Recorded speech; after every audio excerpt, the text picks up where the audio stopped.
Mesdames, Mesdemoiselles, Messieurs, bonjour. C'est maintenant l'Europe tout entière qui est recouverte de neige, sauf la Sicile où les amandiers sont déjà en fleurs. Mais c'est vraiment la seule exception, car il neige partout, du Portugal à la Suède. Mais sur aucun grand axe routier européen important, la situation n'est aussi grave pour le moment qu'en France, entre Lyon et Marseille. Il ne neige plus pour le moment sur la vallée du Rhône, mais la situation des automobilistes ne changera qu'après la mise en œuvre du matériel lourd de l'armée. Il y a près d'un mètre de neige à Valence et à Montélimar, où ces images ont été tournées, Montélimar, qui est la ville refuge pour les naufragés des neiges. 6000 personnes sont en ce moment bloquées là-bas. Toutes les routes de la Drôme sont encore fermées, sauf pour les véhicules de ravitaillement. Le préfet de l'Ardèche a déclenché de son côté hier soir le plan Orsec. Dans la vallée du Rhône, on a vu encore ce matin des automobilistes bloqués par la neige faire du train-stop. Nous allons maintenant faire le point de la situation avec nos stations régionales et nous appelons tout d'abord la station de Lyon pour faire le point pour le département du Rhône.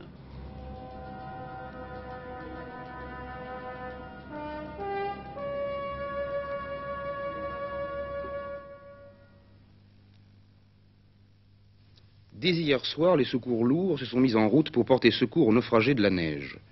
En plus des engins lourds du génie, des renforts en hommes de troupe, les pompiers de Lyon avaient fait former un convoi chargé de véhicules d'intervention, de lits de camp et de couverture. Cette nuit, tout le monde a pu dormir au chaud, à Valence par exemple. Pourtant, la situation, comme a pu le découvrir notre équipe partie avec les pompiers, restait critique. La couche de neige, en effet, atteignait parfois 50 à 60 cm, et les secours étaient toujours rendus difficiles par les véhicules abandonnés un peu partout, dans les rues des agglomérations ou en race campagne.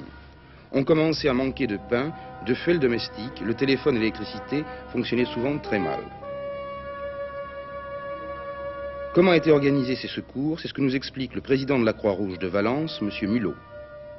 Hier, nous avons relogé 650 personnes à différentes casernes de la ville, dans les CES.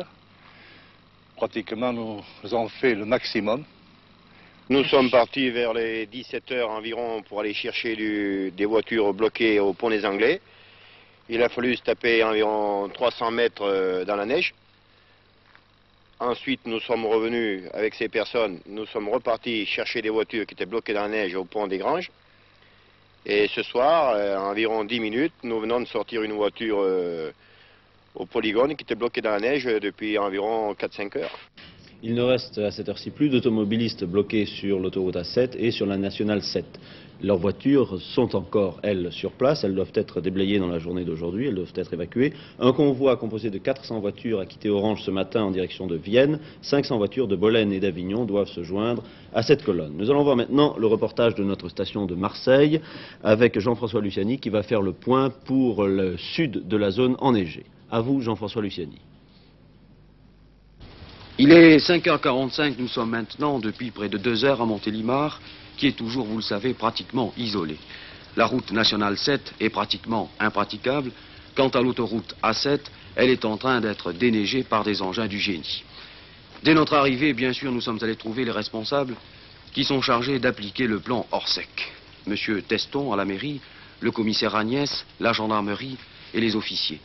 Personne n'a voulu répondre à nos questions, personne n'a voulu nous dire pourquoi et comment allaient être dégagés dans les prochaines heures les 2 ou 3 000 véhicules qui se trouvent encore à l'entrée de Montélimar, aux entrées nord et sud. Personne ne nous a dit pourquoi il n'y avait pas eu, au début, de plan d'organisation. Personne n'a voulu nous dire pourquoi Montélimar, la direction de l'autoroute, la municipalité ne possédait pas d'engin de déneigement. Une seule personne a bien voulu répondre à nos questions, le maire, M. Maurice Pic. Je pense que l'erreur fondamentale a été de concentrer sur la nationale 7 à la fois les véhicules et les engins destinés à dégager cette nationale 7. Ce qui fait que les chasse-neige qui sont arrivés et qui ont mis d'ailleurs assez de temps pour venir de Valence, les chasse-neige ont été constamment bloqués. Ça n'était plus des chasse-neige, c'était des chasse-voitures. Un chasse-neige ne peut pas travailler quand la voie est obstruée par des voitures allant dans tous les sens, venant du nord, venant du sud, et s'agglomérant et s'agglutinant sur cette route que précisément on voulait dégager. Du moment que l'on avait envoyé tous les véhicules sur la nationale 7, il fallait dégager l'autoroute. Ou alors il fallait laisser et envoyer tout le monde sur l'autoroute, quitte à s'y immobiliser quelques heures, dégager la Nationale 7, la nettoyer et faire revenir les véhicules sur la Nationale 7. Ce que je crois, c'est que sur Montélimar même, il aurait fallu que les pouvoirs publics organisent sur place une sorte de PC opérationnel, alors que tout a été commandé de Valence et qu'on ne peut pas, qu'on ne pourrait pas se rendre compte à Valence de la véritable situation de Montélimar et de la région. La neige tombe de nouveau sur Paris depuis ce matin 8 heures. La circulation est délicate. À Orly, le trafic reste pratiquement normal, avec cependant quelques retards. Dans l'ouest de la France, le tableau est le suivant. Neige ou verglas, il va nous être dressé avec plus de précision par notre station de Rennes.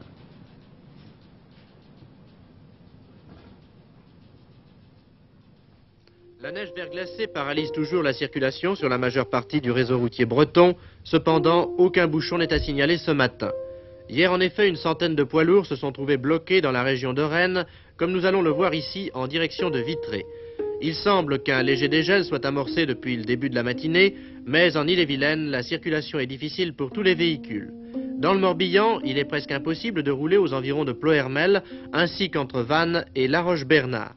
Dans le Finistère, de nombreuses routes sont également verglacées, ainsi que dans les côtes du Nord, où il est recommandé d'équiper les roues de pneus neige. Sur la région de Rennes, il tombe encore quelques flocons ce midi, mais la température s'est un peu radoucie depuis ce matin. Les régions côtières, habituellement épargnées, ont subi elles aussi l'assaut du verglas. On se pose beaucoup de questions à propos de cette situation sur les routes de France. C'est pourquoi nous avons demandé à M. Dreyfus, qui est directeur des routes au ministère de l'Équipement, de bien vouloir venir ici pour répondre à quelques questions. Monsieur, les pouvoirs publics ont été mis en accusation à propos de ces automobilistes bloqués par la neige. Inorganisation, manque de moyens de déblaiement et de secours, des retards. Pourquoi les automobilistes ont-ils été bloqués? Pourquoi le sont-ils encore? Est-ce que c'est vraiment une situation exceptionnelle? Oui, c'est une situation exceptionnelle. Je crois que cette situation résulte de deux causes. D'une part, une chute de neige tout à fait anormale, et en quantité et en rapidité. Et deuxièmement, une deuxième cause qu'il faut souligner, c'est la croissance, bien connue, elle, du trafic hivernal. Il est bon de rappeler que le trafic du mois le plus creux de 1970 est égal au trafic du mois le plus chargé de 1962. Vous voyez combien cette circulation hivernale devient intense et nous pose évidemment des problèmes d'un caractère tout à fait nouveau. Est-ce que vous disposez de moyens suffisants pour dégager les routes? Nous disposons de certains moyens pour dégager les routes. Ils ne sont jamais suffisants, si je puis dire, puisque les chutes de neige peuvent apparaître n'importe où et il faut toujours acheminer les engins jusqu'au point où la neige a fait son apparition.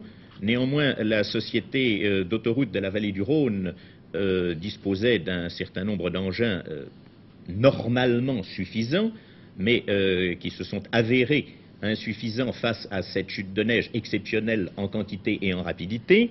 Et surtout, c'est la présence des véhicules qui a rendu l'opération extrêmement difficile. Alors justement, j'allais vous poser la question, pourquoi n'a-t-on pas bloqué l'autoroute à partir du moment où l'on s'apercevait que les voitures ne pouvaient plus avancer? Eh bien, fermer une autoroute est une opération qui est tout de même extrêmement délicate, et c'est probablement l'enseignement le plus important que nous avons à tirer des circonstances présentes, c'est la définition de l'époque précise à laquelle il faudrait fermer l'autoroute. Nous avons peut-être été pris de court.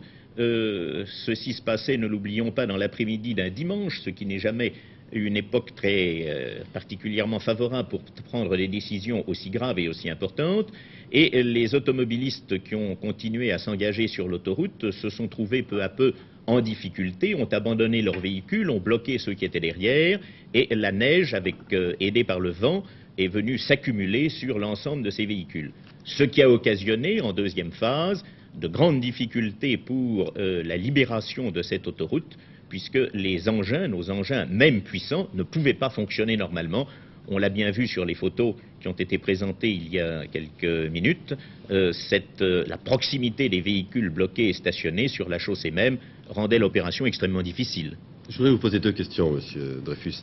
La première, c'est, est-ce qu'on sait qui indemnisera les éventuels dommages causés aux véhicules et aux gens sur les routes. Et est-ce que de ce point de vue, le fait que l'autoroute du Sud soit à péage crée une situation juridique différente?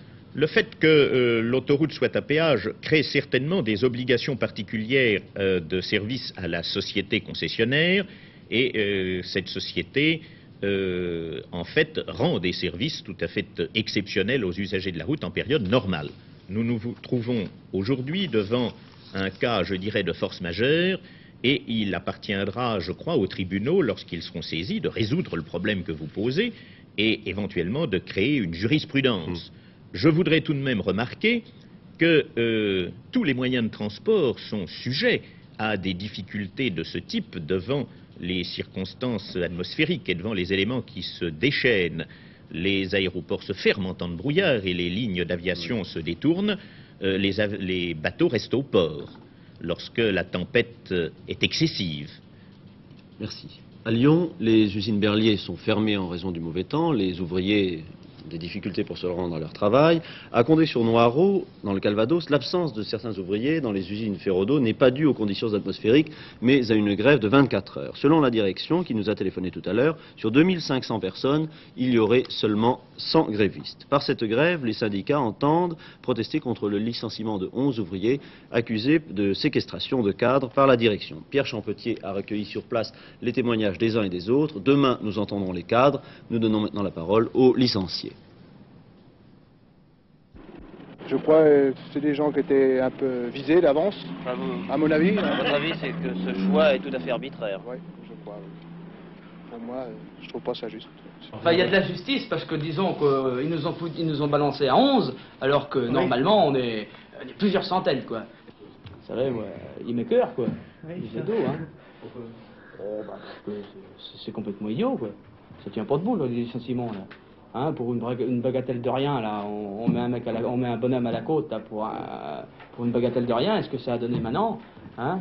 Alors, il y a des jeunes d'accord, mais il y a des pères de famille aussi qui sont visés, qui sont licenciés. On a commencé par un licenciement exagéré. À ce licenciement a répondu une séquestration. À cette séquestration a répondu 11 licenciements. Demain, qu'est-ce qui va répondre à ces 11 licenciements? On n'en sait rien. Et je crois que tout le monde devrait réfléchir un peu à cette escalade, et que celui qui a fait la première faute, c'est-à-dire la direction, qui a licencié une personne pour de simples insultes, devrait avoir la sagesse aujourd'hui d'arrêter cette escalade. Alors, qu'est-ce que vous allez faire maintenant? Ben, c'est-à-dire que c'est maintenant c'est les syndicats qui s'en occupent et tout ça, et puis on verra bien. Syndicat, quoi. De toute façon, pour trouver du boulot dans la région, ben, on va être bien coté, parce que quand on va s'amener, on va dire, vous venez chez Ferrodo, je suis licencié, pourquoi? Ben, pour la séquestration, on va nous dire, ben non, il n'y a pas de travail, puis c'est tout. Ça, c'est la réponse, dans la région, sûr, c'est certain. Est-ce que ces 11 noms constituent la liste définitive des personnes congédiées? Ça, c'est pas sûr, on risque d'en avoir encore après. Hein. Il risque d'avoir d'autres listes encore. La direction peut très bien faire 10 par 10. Ça, c'est peut-être une tactique à eux. La direction agit sur le plan disciplinaire qui est le sien et a décidé de procéder au licenciement d'un certain nombre de personnes qui ont été identifiées comme étant les instigateurs ou les exécuteurs de cette séquestration. Oui, hein, la direction, hein, Ferrodo, ouais, c'est des costauds. Hein. Ils ont la tête dure aussi. Enfin, moi, je l'ai. À Paris, aujourd'hui, nouvelle entrevue entre la direction de la SNCF et les syndicats de cheminots pour discuter du renouvellement de la convention de l'accord d'entreprise. C'est Jean-Pierre Quittard qui se trouve sur place. Jean-Pierre Quittard, faites-nous le point pour les discussions de ce matin. Eh bien, pour l'instant, Bernard Volcker, ces discussions sont au point mort. Il y a une suspension pour l'heure du déjeuner. Si vous voulez, à l'heure actuelle où nous vous parlons, la direction a sur son bureau les propositions des syndicats et les syndicats examinent donc depuis la fin de cette matinée les contre-propositions de la direction. Mais l'impression d'ensemble, il faut le dire tout de suite, est bonne à la fois pour les syndicats et bonne pour la direction. Vous le saviez, il y avait 2 points à l'ordre du jour de ces discussions. Premier point, les salaires. Deuxième point, l'amélioration des conditions de travail. Pour les salaires, tout le monde semble d'accord pour une augmentation globale de 6%. Mais là où le bas blesse, c'est quant à la répartition de ces 6% tout au long de l'année 1971. Deuxième point, l'amélioration des conditions de travail et notamment la réduction de la durée hebdomadaire du travail. Là, c'est un peu plus difficile. Les syndicats demandaient 1 heure de réduction. La direction, pour l'instant, je dis bien pour l'instant, n'est prête qu'à en accepter une demi-heure. Et puis, il y a eu un troisième point qui, lui, n'était pas prévu. Une remarque, pourrait-on dire, remarque faite par la CGT, qui a demandé à la direction de la SNCF ce qu'elle avait fait, ce qu'elle faisait et ce qu'elle comptait faire pour les gens qui sont toujours bloqués dans la neige, dans la vallée du Rhône. Alors la direction de la SNCF a répondu la chose suivante. Depuis lundi, nous avons mis en place un certain nombre de moyens pour rapatrier ces gens, des trains spéciaux, ça c'est un premier point, un train de matériel de déblaiement, 2 trains de pompiers. D'autre part, et c'est le deuxième point, les trains sont autorisés à s'arrêter à la fois en race campagne et dans des gares où d'habitude les express ne s'arrêtent pas. Et ce, à la demande express des autorités. Je vous donne un exemple, si vous voulez, au nord de Montélimar, à la demande des CRS, les trains peuvent s'arrêter pour rapatrier les gens bloqués dans la vallée du Rhône. Et puis, deuxième et dernier point, si vous voulez, pour ces gens de la vallée du Rhône, la SNCF a mis depuis ce matin un train de plateforme, des wagons plateformes, pour rapatrier, lorsque ce sera possible, bien sûr, les voitures bloquées dans la vallée du Rhône. C'est tout pour l'instant. Syndicats et patrons se retrouvent cet après-midi à 15 h. De ces négociations, bien sûr, nous aurons l'occasion de reparler dans nos prochaines éditions. À vous, les studios de la rue Cognac-G. Merci. Suite de l'actualité sociale avec un sondage, 38% des entreprises industrielles françaises n'ont pas de syndicat du tout. C'est un chiffre assez frappant, emprunté à un sondage tout récent qui est très intéressant et qui sera publié lundi prochain par l'hebdomadaire économique Les Informations. Le commentaire est de François-Henri de Virieux. Oui, vous savez que l'année 1970 est considérée comme une grande année sociale. Jamais, on peut dire que jamais autant d'accords sociaux n'avaient été conclus en une seule année entre l'organisation nationale du patronat et les organisations nationales des syndicats. Mais le problème est de savoir dans quel état d'esprit, si ces accords seront appliqués dans les usines et dans quel état d'esprit concret se trouvent réellement les patrons en cette fin d'année 1970. Alors, j'ai extrait du sondage des informations 6 chiffres qui me paraissent caractéristiques et qui révèlent dans quelle proportion l'état d'esprit des patrons a changé et dans quelle proportion, au contraire, les industriels campent sur leur position ancienne. D'abord, la formation professionnelle. Vous savez qu'en juillet dernier, un accord a prévu que les salariés pourraient suivre des stages de formation professionnelle et de perfectionnement payés par leurs entreprises. Alors, si on peut voir les chiffres, oui, les patrons, dans la proportion de 63%, sont prêts à accepter cette idée de formation professionnelle, de stage de formation professionnelle payés pour leurs salariés. 10% d'entre eux seulement refusent catégoriquement ces stages. Deuxième constatation, deuxième chiffre, les patrons français semblent moins pointilleux sur le fameux secret des affaires. 56% des personnes interrogées estiment qu'il est utile et 24% même estiment qu'il est indispensable d'informer l'ensemble du personnel avant de prendre une décision importante pour la vie de l'entreprise. Total, vous le voyez, 80%. Troisième conclusion du sondage des informations, la méfiance des patrons à l'égard des syndicats a tendance à s'estomper. 44% des employeurs estiment que les syndicats jouent un rôle normal dans leurs entreprises. 8% seulement estiment ce rôle excessif. Et c'est ici que nous trouvons le chiffre que vous avez cité tout à l'heure, Bernard. 38% des patrons interrogés avouent qu'il n'y a pas de syndicat dans leur entreprise. Et si l'on ne considère que les petites entreprises de moins de 100 salariés, on constate même que 65% d'entre elles n'ont pas de syndicat. Alors, quatrième chiffre maintenant. L'idée d'échelle mobile des salaires, vous savez, c'est-à-dire de rajustement automatique des salaires en fonction de la hausse des prix, qui est une vieille revendication de la CGT, l'idée d'échelle mobile des salaires fait donc son chemin.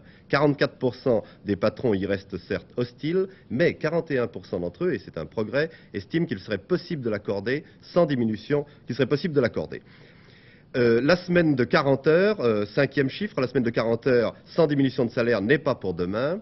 68% des patrons déclarent ne pas être prêts et 54%, vous le voyez, déclarent... Non, là, il y a certainement une erreur dans le chiffre. 68% des patrons déclarent ne pas être prêts. La France, je vous le rappelle, est le pays du monde, un des pays du monde dans les nations industrialisées, où la durée du travail reste la plus longue, 46 heures de travail contre 38 par exemple aux États-Unis. Alors, dernière donnée intéressante du sondage des informations, les patrons ne trouvent pas que l'éventail des salaires, qui est pourtant l'un des plus ouverts du monde en France, ils ne trouvent pas que l'éventail des salaires soit trop ouvert en France, ils trouvent qu'il est normal dans la proportion de 54%. Merci. Nous passons maintenant à la politique. Le Parti communiste français célèbre en ce moment, vous le savez, son cinquantenaire. Après diverses manifestations, c'était hier soir à la Mutualité la réunion, la manifestation des communistes de Paris. Et en voici le compte-rendu. Solidarité hier avec les antifascistes allemands et italiens avec la République espagnole.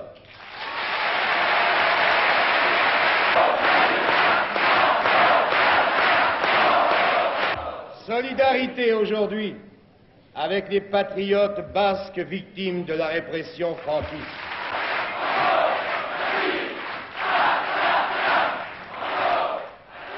Bien que réunis pour célébrer 50 ans d'histoire, c'est surtout, on le voit lorsque M. Marchais évoqua l'actualité, que les militants communistes venus nombreux hier soir à la Mutualité donnèrent à ce meeting son véritable temps.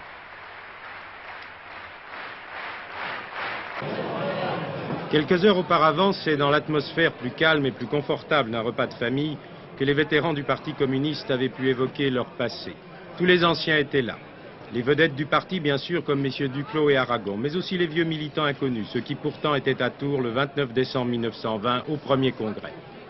Le souvenir qui m'a vraiment touché le cœur, c'est l'apparition de Clara Zetkin, qui naturellement avait été poursuivie pour son dynamisme par toutes les polices de France. Toutes les polices internationales couraient après elle. Et de la voir arriver quelques minutes sur la tribune, ça je ne l'oublierai jamais.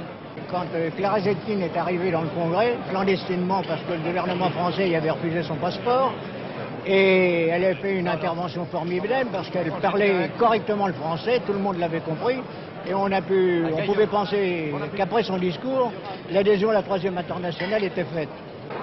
Clara Zetkin, dirigeante du Parti communiste allemand, envoyée par Lénine pour représenter la Troisième Internationale au Congrès de Tours, elle reste pour ses vétérans le symbole d'une époque héroïque où le communisme était souvent synonyme de clandestinité. Je n'étais pas au Congrès de Tours parce qu'à la suite des grèves de 1919-1920,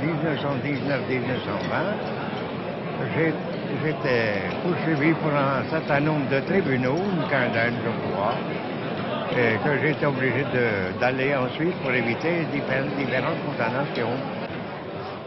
Mais souvenirs et nostalgie n'étaient pas seuls au rendez-vous, et au fil du repas, plusieurs anciens avaient retrouvé leur verve militante.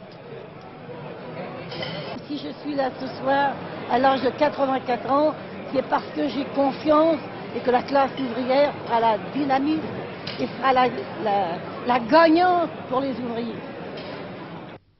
Quel chemin le Parti communiste a-t-il parcouru entre le Congrès de Tours en 1920 et la Fête de l'Humanité en 1970 ? Guy Claes s'en entretient maintenant avec Alain Duhamel, chargé de cours à l'Institut des sciences politiques. Alain Duhamel, les dirigeants du Parti communiste ont coutume de dire « nous sommes le parti de la classe ouvrière ». Est-ce que c'est tout à fait vrai? Alors, ça reste principalement vrai, dans la mesure où, par exemple, un électeur sur deux du Parti communiste est ouvrier ou est de famille ouvrière, dans la mesure aussi où la moitié des adhérents du Parti communiste sont des ouvriers, et puis dans la mesure encore où le Parti communiste lui-même veille à ce que le style, le ton et les préoccupations principales du Parti communiste soient les préoccupations de la classe ouvrière.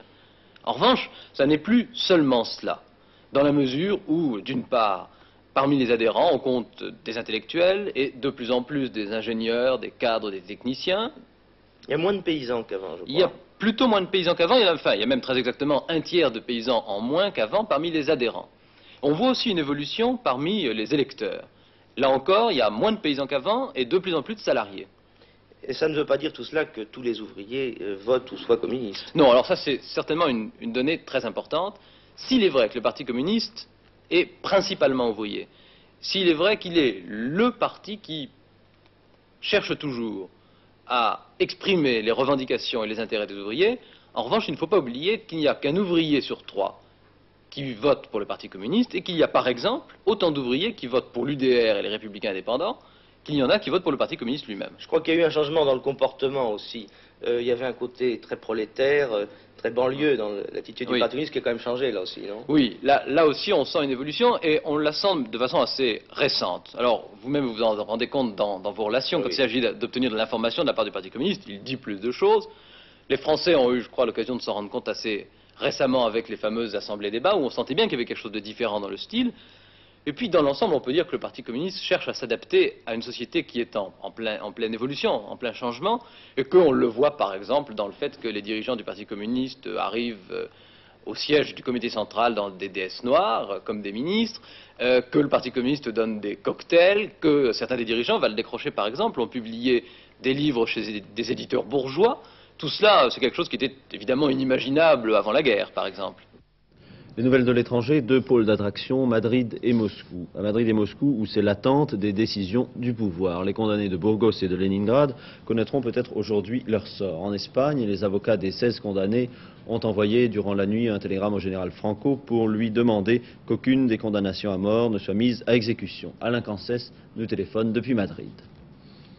À Madrid, on attend d'une minute à l'autre la convocation d'un conseil des ministres extraordinaire, signe que le destin des 6 condamnés à mort de Burgos se jouerait dans les heures qui viennent. Cependant, le général Franco devait ce soir prononcer une allocution télévisée. Or, si la télévision espagnole a bien prévu le temps d'antenne, l'annonce de ce discours n'est pas pour l'instant confirmée. Le texte, dit-on, n'en serait pas prêt. Un fait parmi d'autres révélateurs du profond désarroi des milieux dirigeants.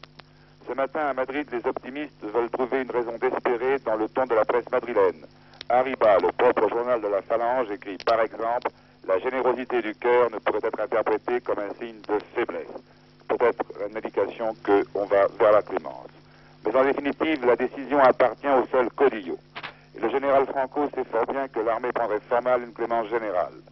Déjà mécontents du rôle de juge qu'on vient de leur faire jouer et dont ils ne voulaient pas, bien des chefs militaires accepteraient très mal d'être en quelque sorte désavoués par leur chef suprême. À Moscou, la Cour suprême soviétique s'est réunie ce matin dans des délais extrêmement courts, qu'on ne s'explique pas encore, pour examiner l'appel interjeté par les 11 condamnés du procès de Leningrad, accusés d'avoir voulu, vous le savez, détourner un avion vers Israël. Les procès contre les verdicts, les manifestations contre les procès, contre les verdicts de Burgos et de Leningrad se multiplient à l'étranger et en France. Il y a eu hier des incidents à Bayonne au cours d'une manifestation contre le procès de Burgos. Vous verrez qu'à Bayonne, il fait beau, c'est à souligner.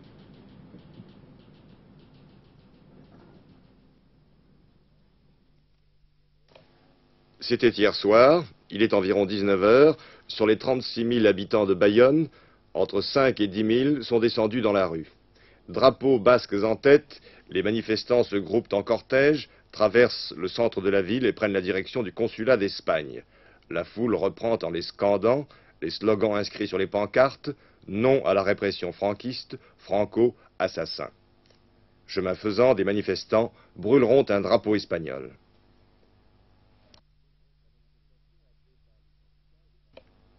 La manifestation, appelée par les syndicats et les partis de gauche et du centre, se déroule tout d'abord sans incident. Mais quelques incidents éclateront au moment où les plus fougueux des antifranquistes essayeront d'approcher du consulat. Les gendarmes mobiles les en empêcheront à l'aide de quelques grenades lacrymogènes et de quelques coups de matraque. Quelques blessés sans gravité.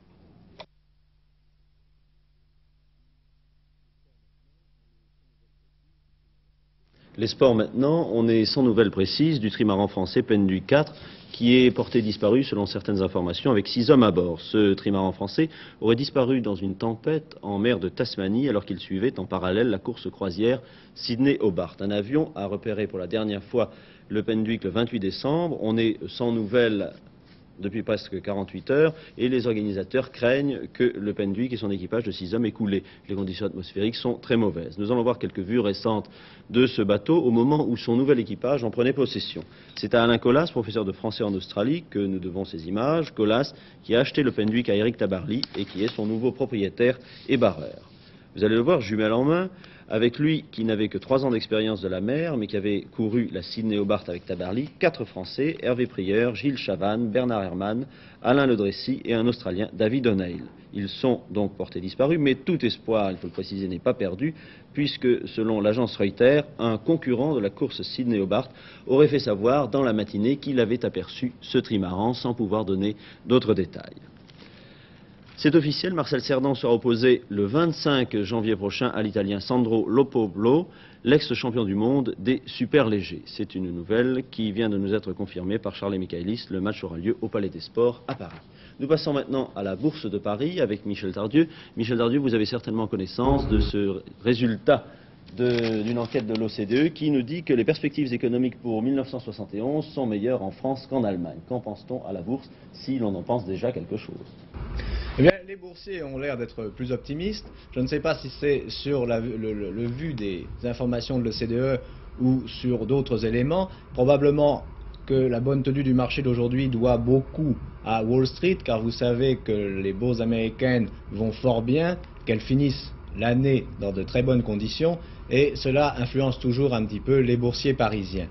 L'information qui intéressait le plus les boursiers aujourd'hui, c'était la hausse des prix. Vous savez que les experts de l'OCDE ont annoncé dans tous leurs rapports que la hausse des prix était le grand problème de l'Europe et de tous les pays occidentaux dans les mois qui viennent, et pour l'instant déjà. Et les boursiers craignaient un petit peu que l'accélération de la hausse en France, la hausse des prix a été de 0,4% en novembre, n'entraîne un certain durcissement de la part de M. Giscard d'Estaing. En effet, ils avaient peur que la baisse du taux d'escompte, qu'ils pensent déjà acquise, soit retardée, et peut-être que le ministre renforce un petit peu le contrôle des prix, ce qui pourrait laminer un peu plus les marges des entreprises industrielles. Eh bien, aujourd'hui, les boursiers paraissent rassurés. Ils pensent, pour la plupart, que le ministre ne changera pas sa politique. Cela parce que, précisément, la conjoncture est celle que décrivent les experts de l'OCDE, c'est-à-dire une conjoncture assez incertaine. Dans tous les pays du monde, il y a donc la hausse des prix. Aux États-Unis et en Grande-Bretagne, elle est plus rapide qu'en France, elle dépasse 6%. En Allemagne, pour l'instant, elle est inférieure à la hausse des prix françaises, mais ceci uniquement parce que les prix alimentaires ont beaucoup augmenté en France. Si on s'arrête au prix industriel, eh bien la hausse des prix est actuellement moins forte en France qu'en Allemagne. Dans cette conjoncture d'inflation généralisée, les experts pensent que ça coûterait très cher à la France d'essayer de ralentir fortement sa propre hausse des prix. C'est-à-dire que ça coûterait cher sur le plan du chômage et sur le plan de la bonne santé des entreprises. C'est pourquoi les boursiers sont persuadés maintenant que finalement le ministre préférera ne rien faire. Et d'ailleurs, il y a un élément d'information qui confirme cette opinion. Le bulletin officiel du service des prix a déjà publié hier un arrêté pour dire que les dispositions de la politique contractuelle des prix étaient prorogées après le 31 décembre 1970, date à laquelle normalement ces contrats de programme devaient s'arrêter. Donc cela prouve que rien ne change, que le contrat de programme reste l'arme préférée du gouvernement en matière de prix. M. Giscard d'Estaing continue de piloter comme on pilote sur la glace ou sur la neige, c'est-à-dire en évitant tout mouvement brutal et en essayant de conserver une vitesse raisonnable pour ne pas manquer les virages et suffisante pour ne pas être immobilisé. Pour l'avenir, le ministre reste plutôt optimiste, et notamment pour l'avenir de la bourse. Dans une déclaration qu'il a accordée à l'Agence économique et financière pour son supplément de fin d'année, le ministre des Finances réaffirme la nécessité de développer le marché financier pour lui permettre de jouer efficacement son rôle de redistributeur de l'épargne. Et il répète qu'au premier trimestre 1971, il procédera à l'examen de toutes les mesures nécessaires pour améliorer le fonctionnement de ce marché financier. Et le ministre des Finances dit également que les Français, s'ils ne viennent pas à la bourse, c'est simplement peut-être parce qu'ils n'ont pas une conscience très nette des bons résultats obtenus par les entreprises françaises et des perspectives d'expansion qui sont les leurs. Vous voyez que M. Giscard d'Estaing est optimiste sur l'avenir des entreprises françaises. Pour terminer, je vous dirais que le Pinet gagne aujourd'hui 20 centimes et je vous rends l'antenne, ici la Bourse de Paris, à vous Bernard Volcker. Merci beaucoup. Dans quelques instants, le bulletin d'engagement. Je vous remercie de votre attention et vous souhaite de passer une bonne après-midi. Au revoir.